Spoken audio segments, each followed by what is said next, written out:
ಜಯಪ್ರದಂ ವಂದೇ ಪರಿವ್ರಾಟ್ ಚಕ್ರವರ್ತಿನಂ. ಕ್ಷೇತ್ರ ಸ್ವಾಮಿಯಾದ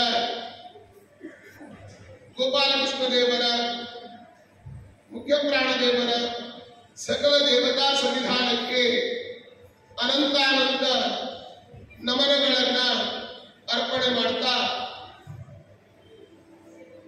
ವೇದಿಕೆಯಲ್ಲಿ ವಿರಾಜಮಾನರಾದ ಉಭಯ ಶ್ರೀಪಾದಂಗಳವರ ಚರಣ ಕಮಲಗಳಿಗೆ ಅನಂತಾನಂತ ನಮನಗಳನ್ನ ಅರ್ಪಣೆಯನ್ನ ಮಾಡ್ತಾ, ಬೃಹತ್ ಗೀತೋತ್ಸವ ಭಾರತದ ಆ ಯುದ್ಧದ ಒಂದು ಪ್ರತೀಕವಾಗಿ ನಮ್ಮ ಜೀವನದಲ್ಲಿಯೂ ಕೂಡ ಅನೇಕ ಯುದ್ಧಗಳು ನಡೀತಾನೆ ಇರ್ತದೆ.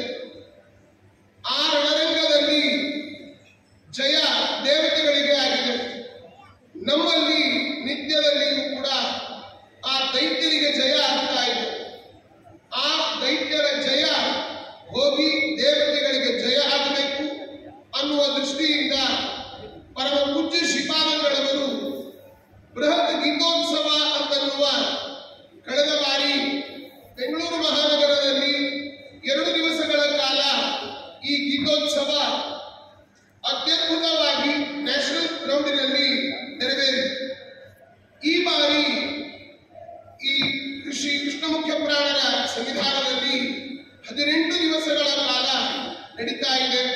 ಪ್ರತಿನಿತ್ಯದಲ್ಲಿಯೂ ಕೂಡ ಶ್ರೀಪಾದಂಗಳವರ ಉಸಿರು, ಅವರ ಪ್ರತಿಯೊಂದು ಕ್ಷಣದಲ್ಲಿಯೂ ಕೂಡ ಗೀತೆಯ ಚಿಂತನೆ, ಗೀತಾ ಸುಗೀತಾ ಕರ್ತವ್ಯ ಕಿಮನ್ನೇ ಶಾಸ್ತ್ರ ವಿಸ್ತರೈಹಿ ಅಂತ ಗೀತೆಯಲ್ಲಿ ಏನಿಲ್ಲ ಅಂತ ಶ್ರೀಪಾದಂಗಳವರು ಹೇಳ್ತಾ ಇರ್ತಾರೆ. ಅದು ಶಾಸ್ತ್ರದ ವಾಕ್ಯ. ಯದಿ ಹಾಸ್ತಿಯನ್ಯಂತ್ರ ಎನ್ನೇ ಹಾಸ್ತಿನ ಕುತ್ರಚಿತ್ ಅಂತ ಹೇಳಿದಂತೆ, ಏನಿದರಲ್ಲಿ ಇದೆಯೋ ಅದೇ ಎಲ್ಲ ಕಡೆ ಇದೆ, ಇದರಲ್ಲಿ ಏನಿಲ್ವೋ ಅದು ಎಲ್ಲಿಯೂ ಇಲ್ಲ ಅನ್ನುವ ಮಾತಿನಂತೆ ಶ್ರೀಪಾದಂಗಳವರು ಅನೇಕ ಭಕ್ತರಿಂದ ಆ ಕೋಟಿ ಗೀತಾ ಲೇಖನ ಯಜ್ಞವನ್ನ ಮಾಡಿಸ್ತಾ ಇದ್ದಾರೆ. ಅದಲ್ಲದೆ ಕೇಳಿದಾಗ ಪಾಪವೇ ಆಶ್ರಯದಸ್ಮಾತ್ ಅಂತ ಆ ಅರ್ಜುನಕ್ಕೆ ಹೇಳಿದಾಗ, ಇಲ್ಲ ಇಲ್ಲ, ನಿನ್ನ ಕರ್ತವ್ಯವನ್ನ ನೀನು ಮಾಡಲೇಬೇಕು ಅಂತ ಕೃಷ್ಣ ಅವನಿಗೆ ಉಪದೇಶವನ್ನ ಮಾಡ್ತಾನೆ. ಹೀಗಾಗಿ ಪ್ರತಿಯೊಂದು ನಮ್ಮ ಆ ಗುರುಗಳ ಮಹತ್ವವನ್ನ ಪಂಚೈದೆ ಗುರವಸ್ಮೃತಾಹ ಅಂತ, ಅನ್ನದಾತ, ವಿದ್ಯಾದಾತ, ಭಯಸ್ತ್ರಾತ, ಜನಿತಾಂಪನೀತ ಅಂತ 5 ತಂದೆ ನಮಗೆ. ಪಂಚೈದೆ ಪಿತರ ಸ್ಮೃತಾಹ ಅಂತ ಹೇಳ್ತಾರೆ. ತಂದೆಯನ್ನು ಗುರು ಅಂತ ಹೇಳುವಂತಹದ್ದು ಕೂಡ ಇದೆ. ಅಂತಹ ಆ ಗುರುಗಳ ಮಹತ್ವವನ್ನ ಅಲ್ಲಿ ತುಂಬಾ ತಿಳಿಸಿಕೊಡ್ತಾರೆ. ಅದೇ ರೀತಿಯಾಗಿ ನಾವು ಪರಿವಾರತ್ವೇನ ಭಗವದುಪಾಸನೆಯನ್ನ ಮಾಡಬೇಕು. ಜಗನ್ನಾಥದಾಸರು ಎಲ್ಲ ನಾವು ಸಂಸ್ಕೃತದಲ್ಲಿ ಒಂದೇ ವಿಷ್ಣು ನಮಾಮಿ ಶ್ರೀಯಮದ ಚ ಭುವಂ ಬ್ರಹ್ಮ ವಾಯು ಚ ಒಂದೇ ಗಾಯತ್ರಿ ಭಾರತೀ ಕಾಮಪಿ ಗರುಡಮನಂತಂ ಭಜೆ ರುದ್ರದೇವಂ ಅಂತ ನಾವು ದೇವಿ ಮಂದೇಶ್ವರಣಿ ಮಹಿಮಜ ದಯಿತಾಂ ವಾರ್ಣೀಂ ಅಪ್ಯುಮಾಮತಾಂ ಇಂದ್ರಾದಿ ಕಾಮಮುಖ್ಯಾನ್ ಅಪಿ ಸಕಲ ಸುರಾನ್ ತದ್ಗುರುಂ ಮದ್ಗುರುಂ ಶುಚ ಅಂತ ನಾವು ಯಾವ ತಾರತಮ್ಯವನ್ನು ಚಿಂತನೆ ಮಾಡ್ತೇವೆ.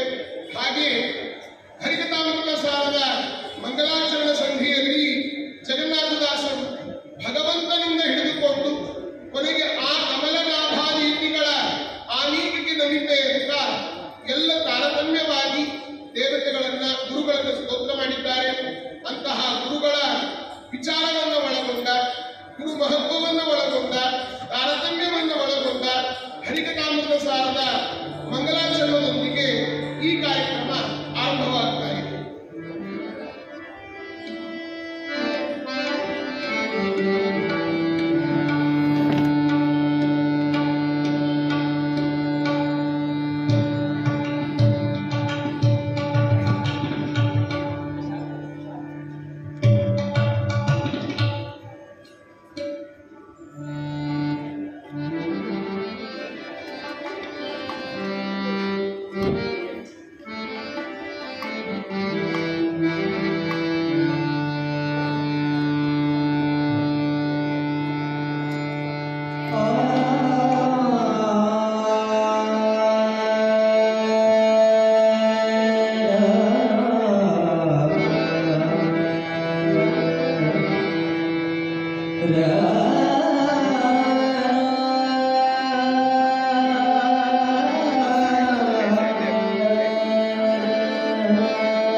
ಶ್ರೀರಮಣಿಗರ ಕಮಲ ಪೂಜಿತ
ನಶ್ಯಂತಿ ಸಕಲಾ ರೋಗಾಃ ಸತ್ಯಂ ಸತ್ಯಂ ವದಾಮ್ಯಹಂ ಅಂತ ಶ್ರೀಮದ್ ಆಚಾರ್ಯರು ಕೂಡ ತಿಳಿಸಿದ್ದಾರೆ.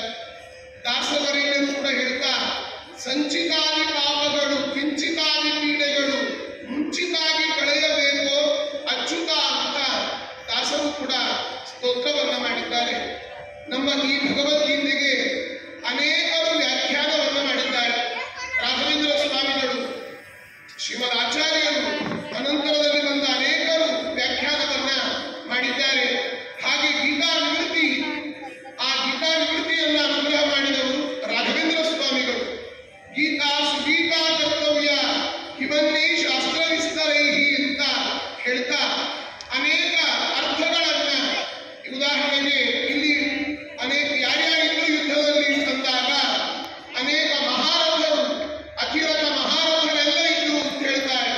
ಮಹಾರಥ ಅಂದ್ರೆ ಏನು? ರಾಘವೇಂದ್ರ ಸ್ವಾಮಿಗಳು ಗೀತಾ ವಿವೃತಿಯಲ್ಲಿ ಹೇಳ್ತಾರೆ, ಏಕೋದಶ ಸಹಸ್ರಾಣಾಂ ಯೋಧಯೇಸ್ತು ಧನ್ವಿನಾಂ ಶಸ್ತ್ರ ಶಾಸ್ತ್ರ ಪ್ರವೀಣಶ್ಚ ಮಹಾರಥ ಉಚ್ಯತೆ ಅಂತ ಹೇಳ್ತಾ, ಮಹಾರಥರು ಅಂದ್ರೆ ಯಾರು? ಅಲ್ಲಿ ಗುಡಾಕೇಶ ಪರಂತಪ ಅಂತ ಹೇಳ್ತಾರೆ. ಗುಡಾಕೇಶ ಅಂದ್ರೆ ಅರ್ಥ ಏನು? ಜಿತ ನಿಗ್ರಹ ಅಂತ ಅರ್ಥ. ಹೀಗೆ ಅನೇಕ ಅರ್ಥಗಳನ್ನ ಸಂಭವ, ಸಭಾ, ಆರಣ್ಯಕ, ಉದ್ಯೋಗ, ಕರ್ಣ, ಶೌರ್ಯ, ಒಂದೊಂದು ಆ ಪರ್ವಗಳಿಗೂ ಕೂಡ ಒಂದೊಂದು ರೀತಿಯಾದ ಅರ್ಥವನ್ನ ನಮ್ಮ ಈ ದೇಹವೇ ಒಂದು ಇಡೀ 18 ಅಧ್ಯಾಯ ಶ್ರೀಪಾದಂಗಳವರು ಅದ್ಭುತ ಸಂದೇಶದಲ್ಲಿ ಹೇಳಿದರು. ಈಶನ ಒಂದು ವಾಕ್ಯಗಳಿಗೆ ದಾಸರ ಗೀತೆ, ದಾಸಕೀರ್ತನ ಅಂತ ಹೇಳಿದರು. ದಾಸರ ಗಾಯನ ಈಶನ ಒಂದು ಮಾತುಗಳು ಅಂತ ಶ್ರೀಪಾದಂಗಳವರು ತಿಳಿಸಿದರು. ಹಾಗೆ ಆ ಕೃಷ್ಣ ಅನೇಕ ತತ್ವಗಳನ್ನ ಈ ಗೀತೆಯಲ್ಲಿ ತಿಳಿಸಿಕೊಂಡಿದ್ದಾನೆ.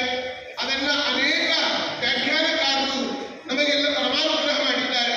ರಾಘವೇಂದ್ರ ಸ್ವಾಮಿಗಳು ಗೀತಾ ವಿವೃತಿಯಲ್ಲಿ ನಾವು ಸಂಭವ ಹುಟ್ಟುತ್ತೇವೆ, ಆಮೇಲೆ ಸಭಾ, ಈ ಸಭೆಗೆ ಬರ್ತೇವೆ, ನಂತರದಲ್ಲಿ ಆರಣ್ಯ, ಅನೇಕ ಸಂಸಾರ ಆ ತೊಂದರೆಗಳಲ್ಲಿ ಸಿಲುಕಿಕೊಳ್ತೇವೆ, ಉದ್ಯೋಗ, ಯಾವುದಾದ್ರೂ ಉದ್ಯೋಗಗಳನ್ನು ಮಾಡ್ತೇವೆ, ಕರ್ಣ, ಅನೇಕ ವಿಚಾರಗಳನ್ನು ಕೇಳ್ತೇವೆ. ಹೀಗೆ ಒಂದೊಂದು ಆ ಪರ್ವಗಳಿಗೂ ಕೂಡ ಹೊಸದಾದ ಅರ್ಥವನ್ನು ನೀಡಿ ಅನೇಕ ವ್ಯಾಖ್ಯಾನವನ್ನ ರಾಘವೇಂದ್ರ ಸ್ವಾಮಿಗಳು ಮಾಡಿದ್ದಾರೆ. ಈ ಗೀತೆ ನಮಗೆ ಅರ್ಥ ಆಗಬೇಕಾದ್ರೆ ಆ ಗುರುಗಳಾದಂತಹ ನಾವು